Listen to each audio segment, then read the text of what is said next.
नमस्कार, hornbill TV देख रहे हैं आप। मैं हूं आपके साथ विशाल गर्ग। खबरों की शुरुआत करेंगे। आज उत्तराखंड में बारिश और तूफान की चेतावनी जारी। देहरादून समेत कई जिलों में ऑरेंज अलर्ट भी घोषित।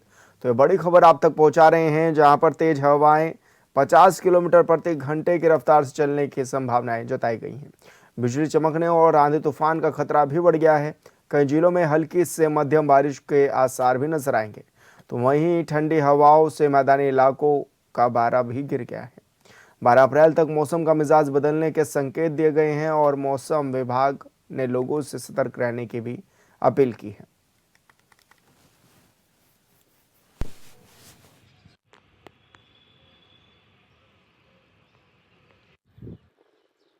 सार भी जताए गए हैं। ये बड़ी खबर आप तक पहुंचा रहे हैं। मौसम विभाग ने मौसम को लेकर अलर्ट भी जारी किया है। ठंडी हवाओं से मैदानी इलाकों में पारा भी गिरा हुआ नजर आएगा। तो वहीं 12 अप्रैल तक मौसम का मिजाज बदलने के संकेत भी दिए गए हैं। पहाड़ी क्षेत्रों में बारिश की संभावनाएं इस दौरान जताई गई है और मौसम विभाग ने लोगों से सतर्क रहने की भी अपील की है। तो आज उत्तराखंड में बारिश और तूफान की चेतावनी जारी कर दी गई है। मौसम का मिजाज आज उत्तराखंड के कई जिलों में बिगड़ा रहेगा। राजधानी देहरादून समेत कई जिलों में ऑरेंज अलर्ट घोषित भी इस दौरान कर दिया गया है। तो वहीं तेज हवाएं 50 किलोमीटर प्रति घंटे की रफ्तार से चलने की संभावना इस दौरान जताई गई है। बिजली चमकने और आंधी तूफान का खतरा इस दौरान बढ़ गया है। बड़ी खबर आप तक पहुंचा रहे हैं।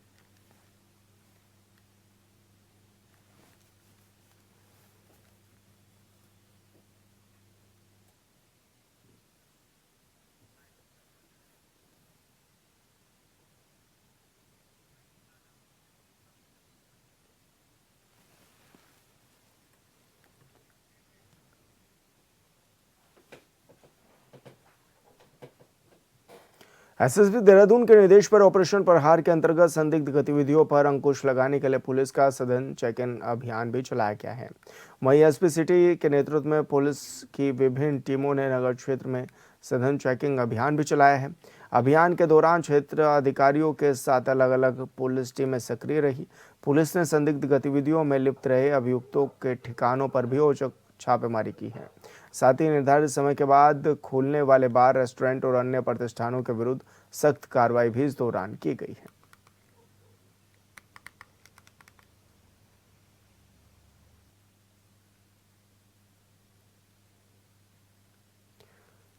देहरादून में कई लोगों ने बीजेपी की सदस्यता ग्रहण की है। इस पर बीजेपी प्रदेश अध्यक्ष महेंद्र भट्ट ने कहा है कि पार्टी का कुनबा लगातार बढ़ रहा है। उन्होंने हॉर्नबिल टीवी से बातचीत के दौरान कांग्रेस पर भी तंज कसा है।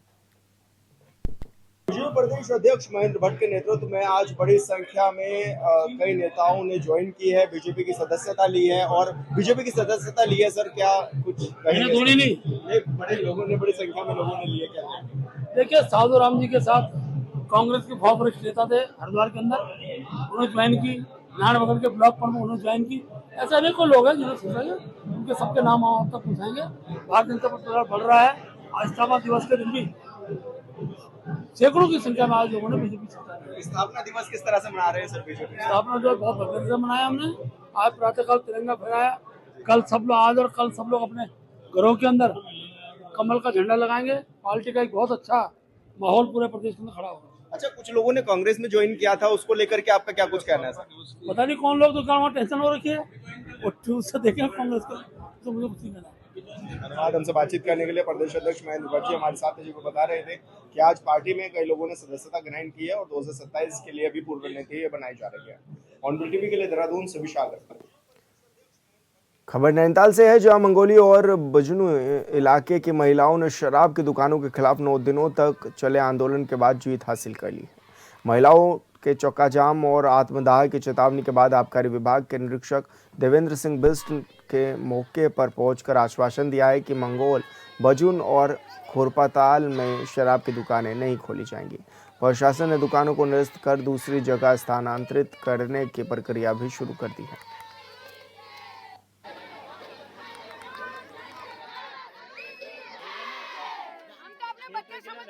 तो खुशी का ठिकाना ही नहीं है हमारे पास शब्द ही नहीं है, क्योंकि देखिए नवरात्रियां होती है जैसे, वैसे दुर्गा माँ के आशीर्वाद से और हमारी महिलाओं के आशीर्वाद से हमें जीत हासिल हुई है। और धन्यवाद उस प्रशासन का, चाहे देर आए दुरुस्त आए कहते हैं, तो उन्होंने सुनी तो सही हमारी, तो बहुत बहुत धन्यवाद सभी सरकार को, सभी प्रशासन को। और उन्होंने दी थी, वैसे उन्होंने ले ली, तो उससे ज्यादा धन्यवाद मैं अपनी महिलाओं का करूंगी जो 9 दिन से वो लगातार हमारा साथ दे रही है, दिन रात यहाँ पर धरने में बैठ के। मातृशक्ति यहाँ पर है और हमारे सारे युवा साथी हैं, सारा पुरुष समाज हमारे साथ है, क्योंकि सारे क्षेत्र की एक ही आवाज थी, हमारे क्षेत्र में शराब पट्टी नहीं खुलेगी। उसी के लिए हम शुरू से बैठे थे, हम सभी ने प्रण लिया था। बल्कि हमने जब शुरुआत करी तो हम 1 2 3 4 लोग थे सिर्फ, मैं, मेरी बहन, मेरा भाई मुकेश मेहरा जो कि क्षेत्र पंचायत है, और साथ में विक्की भाई। हम 4 लोगों ने शुरू में प्रण लिया था कि चाहे कोई कुछ करे ना करे, हम लोग ये लड़ाई शुरू करेंगे, हमारे साथ लोगों को इकट्ठा करेंगे। सारी मातृशक्ति आई, सारे बच्चे साथ में आए और हम सब ने लास्ट में लगा जीत लिए। जिलाधिकारी महोदय द्वारा हमें ये निर्देश दिया गया है आपका विभाग के थ्रू कि हमारे मंगोली बजून क्षेत्र में कालाट की बजून मोटर मार्ग में कहीं पर भी शराब की भट्टियां नहीं खोली जाएंगी। और संवाददाता सुनील बोरा हमारे साथ फोन लाइन पर जुड़ गए हैं। सुनील, क्या कुछ जानकारी मिल रही है, किस तरह की बड़ी जीत महिलाओं की हुई है यहाँ पर? प्रदर्शन किया और धरना प्रदर्शन के साथ ये रात दिन वहाँ पे बैठे हैं और शराब की दुकान के लिए न करने के लिए इन्होंने जो संघर्ष किया, कहीं ना कहीं उसकी कल जीत थी और उसकी बड़ी खुशी इन ग्रामीणों ने और महिलाओं ने बनाई। और इनको जो आश्वासन दिया गया है कि उस इलाके पे शराब की दुकान नहीं खोली जाएगी, तो इसके लिए ये खुशी जताते नजर आया और सरकार का धन्यवाद भी दिया जी। लेकिन ऐसे में लंबे समय से ये लोग मांग भी कर रहे थे और प्रशासन अब जा करके नींद से जागा है क्या?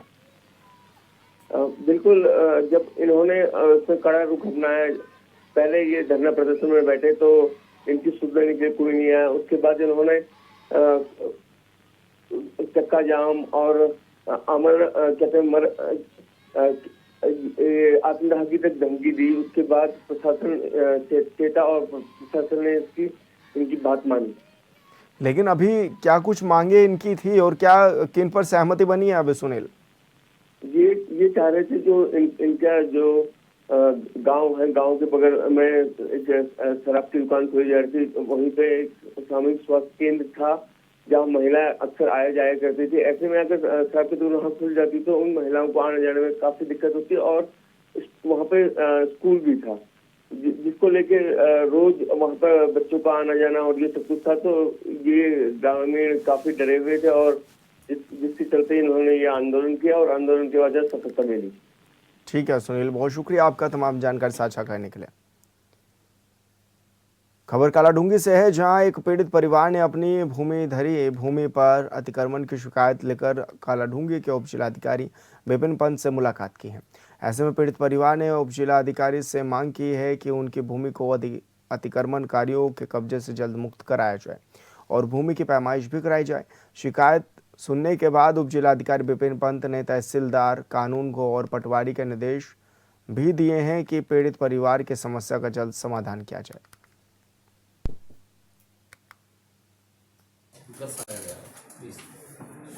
अवैध तरीके से जो है उनकी वर्ग 4 की जो भूमि है उस पर अतिक्रमण किया जा रहा है, तो उनका जो प्रत्यावेदन है वो अभी लिया गया और प्रत्यावेदन के उपरांत उसमें जो राजस्व जो अधिकारी है, तहसीलदार, कानून को निर्देशित किया गया है कल जाके जो है वहाँ पर पैमाइश का कार्य संपन्न कराएं।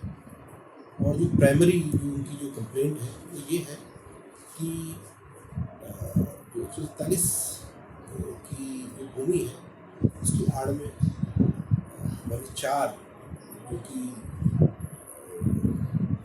रेवेन्यू अथॉरिटीज़ ने बताया कि जंगल से लगती हुई भूमि है उस पर अतिक्रमण किया जा रहा है। एसडीएम साहब को इसी मार्फत ज्ञापन दिया गया है और ज्ञापन में मांग की गई है कि भाई जो 6 बीघा इसने दबा रखी है, जो वर्ग 4 की ज़मीन जो 6 बीघा दबा रखी है उस पर अवैध निर्माण ना करें और अनुसूचित जो जाति जो परिवार है, पीड़ित परिवार है, उसको सौंप दें। इसी विषय पर ज्ञापन दिया गया है और ने भी आश्वासन दिया है कि आपको ज़मीन सौंप दी जाएगी। ये सुनने में आया है कि पीड़ित परिवार के ऊपर देवेंद्र कर्नाटक जो है वो धमका रहा है, बराबर इन पर दबाव बना रहा है ताकि वो जो ज़मीन उसने दबा रखी है 6 बीघा उसको छोड़ दें और अवैध निर्माण लगातार कर रहा है, जिसमें और भी लोग शामिल हैं, वो बाद में बता दिया जाएगा, जिनके नाम अभी गुप्त रखे हैं। और संवाददाता भगवान मेहरवा हमारे साथ फोन लाइन पर जुड़ गए हैं। क्या कुछ जानकारी मिल रही है और किस तरह की दिक्कतें थी भगवान वहां पर? जी, कालाडूंगी उप जिलाधिकारी को पीड़ित परिवार द्वारा ज्ञापन दिया गया है और उनको खुद की भूमि की पैमाइश कराने की मांग की गई है, जो कि बिल्डरों द्वारा दबाई जा रही है जी। और वहीं कालाडूंगी उप जिलाधिकारी ने आश्वासन दिया है कि जल्द से जल्द इस पर उचित कार्रवाई की जाएगी। तो क्या कुछ ये सभी लोग मांग कर रहे थे और किस तरह का आश्वासन दिया क्या इन लोगों को? जी, कालाडूंगी राजस्व विभाग द्वारा पीड़ितों को आश्वासन दिया गया है कि उक्त भूमि की पैमाइश कराने के बाद ही जो है उक्त बिल्डर द्वारा निर्माण कार्य कराया जाएगा।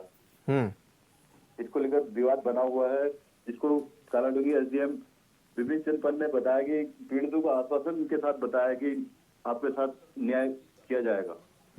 ठीक है भगवान मेहरा, बहुत शुक्रिया आपका तमाम जानकारी साझा करने के लिए।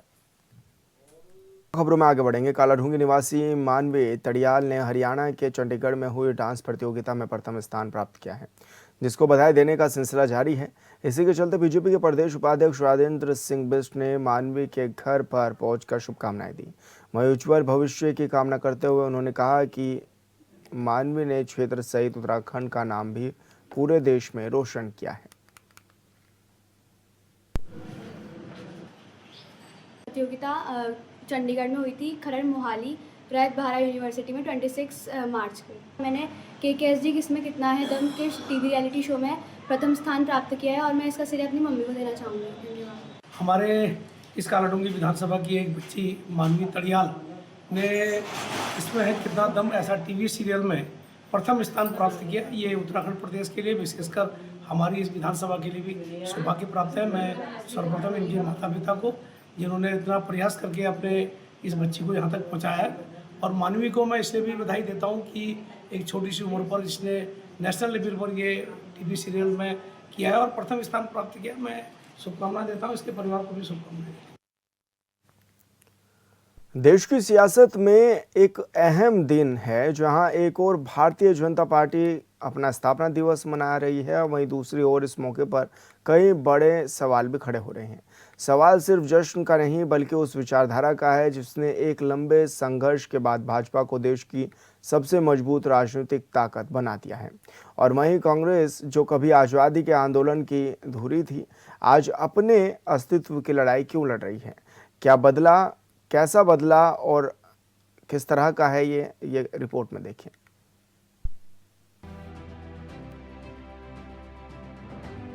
भारतीय जनता पार्टी का सियासी सफर 6 अप्रैल 1980 को शुरू हुआ, जो आज दुनिया की सबसे बड़ी राजनीतिक पार्टी बन चुकी है। भारतीय जनता पार्टी के टूटने के बाद से पूर्व जनसंघ के सदस्यों ने 6 अप्रैल 1980 को बीजेपी का गठन किया। अटल बिहारी वाजपेयी इसके पहले अध्यक्ष बने। पार्टी ने अपना पहला लोकसभा चुनाव 1984 में लड़ा, जिसमें उसे केवल 2 सीटें प्राप्त हुई। राम जन्मभूमि आंदोलन ने पार्टी को राष्ट्रीय स्तर तक पहचान दिलाई। 1989 में सीटों की संख्या बढ़कर 86 और 1991 में 120 हो गई।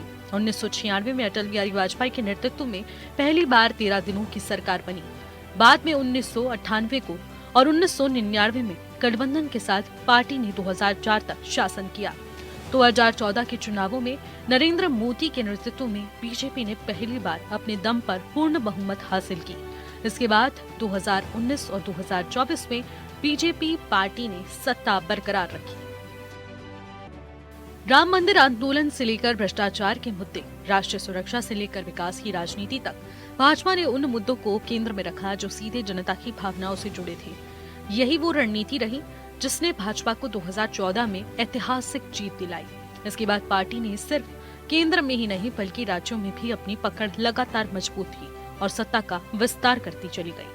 2014 के बाद भाजपा की राजनीति में बड़े फैसलों का दौर भी देखने को मिला। हिंदुत्व की स्पष्ट पहचान के साथ राम मंदिर निर्माण का मार्ग प्रशस्त हुआ। जम्मू कश्मीर से धारा 370 हटने जैसे ऐतिहासिक फैसले लिए गए। 3 तलाक का कानून, नागरिकता संशोधन कानून जैसे कई मुद्दों पर सरकार ने बड़े और साहसिक कदम उठाए। इन फैसलों को लेकर जहां समर्थन मिला, वहीं विरोध और चुनौतियों का भी सामना करना पड़ा, लेकिन भाजपा अपने एजेंडे पर डटी रही। अपने करोड़ों कार्यकर्ताओं से यही आह्वान करता हूं कि मित्रों, हमें जो सत्ता मिली है वो इस देश की सेवा करने के लिए मिली है। हमें जो सत्ता मिली है वो भविष्य में भारत को और विकसित भारत बनाने के लिए मिली है। और अगर हम 2047 के विकसित भारत के सपने को अगर साकार करना चाहते हैं तो हमें भारतीय जनता पार्टी को भी 2047 में उसी वट वृक्ष की तरह और बड़ा करना पड़ेगा, तभी यह सपना साकार हो सकता है। हमने देखा है कि जिन राज्यों में हम सरकार में आते हैं, हम काम करते हैं, कहीं किसी काम के वश अगर वहाँ सत्ता चली जाती है तो वहाँ विकास की बातें बंद हो जाती हैं और फिर से वहाँ पर विनाश और भ्रष्टाचार फिर से शुरू हो जाता है। इसलिए हमें अस्थिर होकर बैठने का भी समय नहीं है, हमें अभी और संघर्ष करना है। इसीलिए मैं कह रहा था कि जो हमारे आज के पीढ़ी के कार्यकर्ता हैं उनको ये इतिहास भी स्मरण करने की आवश्यकता है और साथ ही साथ भविष्य के लिए संकल्प और संघर्ष करने का भी अपने अंदर संकल्प को भी लाने की आवश्यकता है। अब सवाल उठता है कि आखिर भाजपा की वो कौन सी विचारधारा है जिसने उसे इतना मजबूत बना दिया कि उसे साइडलाइन करना आसान नहीं रहा। जवाब छिपा है उसी संगठन क्षमता, कैडर बेस और बदलते समय के साथ अपनी रणनीतियों को ढालने की क्षमता में। भाजपा ने न सिर्फ अपनी विचारधारा को स्पष्ट रखा बल्कि उसे आधुनिक राजनीति के साथ जोड़ते हुए वर्ग तक पहुंचाने का काम किया। देहरादून में भी भाजपा का 47वां स्थापना दिवस भव्य तरीके से मनाया गया। प्रदेश कार्यालय में आयोजित कार्यक्रम में प्रदेश अध्यक्ष महेंद्र भट्ट और संगठन महामंत्री अजय कुमार समेत बड़ी संख्या में कार्यकर्ता मौजूद रहे। इस मौके पर संगठन की मजबूती और कार्यकर्ताओं की भूमिका पर जोर दिया गया। देखिए, आज अपने 47वें स्थापना दिवस पर मैं उत्तराखंड सहित देश के सभी पार्टी कार्यकर्ताओं को बहुत बधाई देता हूं। और हमारा ये जो संघर्ष है, ये ठीक कहा कि कभी 2 सांसद हुआ करते थे, लेकिन 2 से लेकर आज देश की सबसे बड़ी पार्टी, सर्वाधिक सांसदों वाली पार्टी अगर बनी है तो सभी कार्यकर्ताओं के प्रयासों से बनी है। हमारे कार्यकर्ता विचारों के लिए लड़ते हैं और विकास के लिए लड़ते हैं। विकास और विचार, इसको जनता ने स्वीकार किया और भारतीय जनता पार्टी लगातार आज देश के अधिकतर राज्यों के अंदर हमारी सरकारें हैं, कहीं हम गठबंधन में हैं और जहाँ भी चुनाव हो रहे हैं जनता का विश्वास हमारे प्रति बढ़ता है। और मैं कह सकता हूँ कि आज हमने प्रण भी लिया है कि अगले वर्ष स्थापना दिवस जब हमारा हो उससे पहले विधानसभा के चुनाव हो जाएंगे और 2027 के विधानसभा चुनाव में भारतीय जनता पार्टी हैट्रिक मनाएगी। इसके लिए कार्यकर्ता निरंतर आज से ही प्रयासरत है। एक समय में देश की मात्र 2 लोकसभा सीटें जीतने वाली ये बीजेपी दुनिया की सबसे बड़ी पार्टी बन गई। 2014 से लगातार अब तक केंद्र की सत्ता में बीजेपी की सरकार है और आगे 2029 में भी सरकार बनने का दावा किया जा रहा है। स्थापना दिवस के इस मौके पर भाजपा अपने सफर और उपलब्धियों का जश्न मना रही है। आने वाले चुनाव ही तय करेंगे कि देश की राजनीति में अगला अध्याय किसके नाम लिखा जाएगा। लेकिन इतना तय है कि ये मुकाबला अब सिर्फ सत्ता का नहीं, विचारधारा और भरोसे की लड़ाई बन चुकी है और इस लड़ाई में जनता ही अंतिम निर्णायक है। Bureau report, Hornbill TV. IOCL के divisional retail sales head Krishna Kumar Gupta ने कहा है कि उत्तराखंड में पेट्रोल और डीजल की सप्लाई पूरी तरह सामान्य है और सभी पेट्रोल पंपों पर पर्याप्त स्टॉक भी उपलब्ध है। रुड़की और सितारगंज टर्मिनलों से सप्लाई सुचारू रूप से जारी है और कहीं कोई दिक्कत नहीं है। उत्तराखंड स्टेट में 950 पेट्रोल पंप है, सभी पे एडिक्वेट स्टॉक अवेलेबल है। जो हमारी टर्मिनल्स हैं, जैसे रुड़की में है, अपना सितारगंज में है, वहाँ भी सफिशिएंट स्टॉक अवेलेबल है। और रुड़की में जैसे पाइपलाइन से प्रोडक्ट आता है तो पूरा सप्लाई चेन भी पूरी अच्छी तरीके से काम कर रहा है और डीजल पेट्रोल में कोई दिक्कत नहीं है। एलपीजी में बताया, डोमेस्टिक एलपीजी सरकार की प्रायोरिटी है क्योंकि आम जनता को दिक्कत ना हो, तो डोमेस्टिक में कोई दिक्कत नहीं है। जो नॉर्मल सप्लाई का पूरा जो बैकलॉग क्रिएट हुआ है पैनिक की वजह से हुआ है, लेकिन वो भी जैसे आज आप लगा रहे हैं तो 6 डेज़ का बैकलॉग 6 डेज़ के बाद मिल जा रहा है। कॉमर्शियल में जैसे गवर्नमेंट की गाइडलाइंस के हिसाब से दिया जा रहा है, अभी हम लोग 70% अचीव कर चुके हैं। तो जो कॉमर्शियल की पहले रिक्वायरमेंट थी उसका 70% हम लोग दे रहे हैं। साथ ही अभी PNG पे भी काफ़ी फोकस है, और जो अपनी जो CGD कंपनीज है, जैसे कि आपको बताइए यहाँ देहरादून में गेल गैस हो गया, HNGPL हरिद्वार में, इंडियन ऑयल अडानी हो गया अपना उधम सिंह नगर में, और नैनीताल में HPCL और गैसोनेट बाकी डिस्ट्रिक्ट्स में, इनको भी पूरी तरह से ये लोग लगे हुए हैं कि इसको फास्टर वे में कैसे हम PNG घरों तक पहुंचा सके या कमर्शियल इंस्टॉलेशन में पहुंचा सके। तो PNG में अभी सप्लाई काफ़ी अच्छी है कि निर्बाध रूप से वो सिलेंडर बार बार भरने का उनके पास कोई समस्या नहीं रहेगी। हरिद्वार की कोतवाली रानीपुर क्षेत्र में लगातार बढ़ रही वाहन चोरी की घटनाओं पर आखिरकार पुलिस ने सख्त कार्रवाई करते हुए बड़ी सफलता हासिल की है। पुलिस ने नशे की लत में डूबे 4 शातिर चोरों को गिरफ्तार कर उनके कब्जे से चोरी की 10 मोटरसाइकिलें बरामद की हैं। आरोपी नशे की पूर्ति और अपने शौक पूरे करने के लिए अलग अलग इलाकों से बाइक चोरी कर उन्हें बेहद कम दामों में बेच दिया करते थे। 4 लड़के अरेस्ट हुए हैं। ये विपिन है, नितिन है और एक गौरव पुत्र मांगेराम है और गौरव पुत्र सुरेश है। तो ये 20-22 साल के लड़के हैं, चारों अलग अलग जगह के रहने वाले हैं, लक्सर, मंगलौर और उत्तर प्रदेश से भी हैं। तो इसमें इनकी कस्टडी से 10 मोटरसाइकिलें मिली हैं जो कि इन्होंने चोरी करी थी और यहाँ पे एक छुपा के रखी थी, जो इनके द्वारा फिर बाद में जैसे शुरू में जब पकड़ा गया फिर पूछताछ में इन्होंने जगह बताई, वहाँ से रिकवर हुई है। इसमें 3 मोटरसाइकिल तो रानीपुर थाने से ही चोरी हुई हैं और एक सिडकुल थाने से चोरी हुई है। इसके अतिरिक्त एक फरीदाबाद से EFIR रजिस्टर हुई है एक मोटरसाइकिल चोरी की। बाकी जो मोटरसाइकिलें इनके द्वारा इनसे रिकवर हुई हैं उनके इंजन नंबर, चेसिस नंबर के थ्रू हम पता कर रहे हैं उसके ओनर्स कहाँ पे हैं और उनकी FIRs का भी डिटेल ले रहे हैं। ये जो 20-22 साल के लड़के हैं ये तीनों के तीनों एडिक्ट हैं और ये नशे का सामान खरीदने के लिए इस प्रकार की चोरी करते थे और किसी भी ग्राहक को औने पौने दाम पर ये मोटरसाइकिल बेच देते थे। और इन्होंने ये भी बताया कि कांवड़ में भी इन्होंने किसी कांवड़िये को भी पहले मोटरसाइकिल बेची। NTPC तहसील प्रशासन ज्योतिर्मठ और तपोवन विष्णु गाढ़ जल विद्युत परियोजना क्षेत्र के प्रभावित गांवों के बीच हुई त्रिपक्षीय वार्ता बिना किसी ठोस निर्णय के समाप्त हो गई है। हेलंग से तपोवन के बीच चल रही इस परियोजना का काम पिछले 6 दिनों से बंद है क्योंकि 8 प्रभावित गांवों के ग्रामीण अपनी 15 सूत्रीय मांगों को लेकर आंदोलन कर रहे हैं और कंपनी के प्रवेश द्वारों पर कर्मिक अनशन पर भी बैठ गए हैं। ये जल, जंगल, जमीन, पनघट, मरघट जो है हम लोगों के और ये हमारे सैकड़ों साल से आ रहे हैं। हम इस प्रदेश के सीमांत जनपद के लोग हैं, दूसरे रक्षा पंक्ति के लोग हैं और बहुत संवेदनशील जगह के हम लोग हैं और उसके बावजूद भी हमारे लोगों के अधिकारों का हनन किया जा रहा है। उनकी बातें नहीं मानी चाहिए, उनको दबल कुचलने का काम किया जा रहा है। इनके अधिकार मैं सदन में भी कह चुका और यहाँ भी कह रहा हूँ, इनके अधिकार मिलने चाहिए। बहुत छोटी छोटी लोगों की मांगे हैं, उन मांगों पे NTPC को और TSDC को ध्यान देने की जरूरत है और सरकार अगर बहुत जल्दी ये बातें नहीं मानेंगी तो ये उग्र आंदोलन की ओर भी जा सकती है। और फिलहाल इस बुलेटिन में इतना ही। आप देखते रहिए हॉर्नबिल TV। नमस्कार।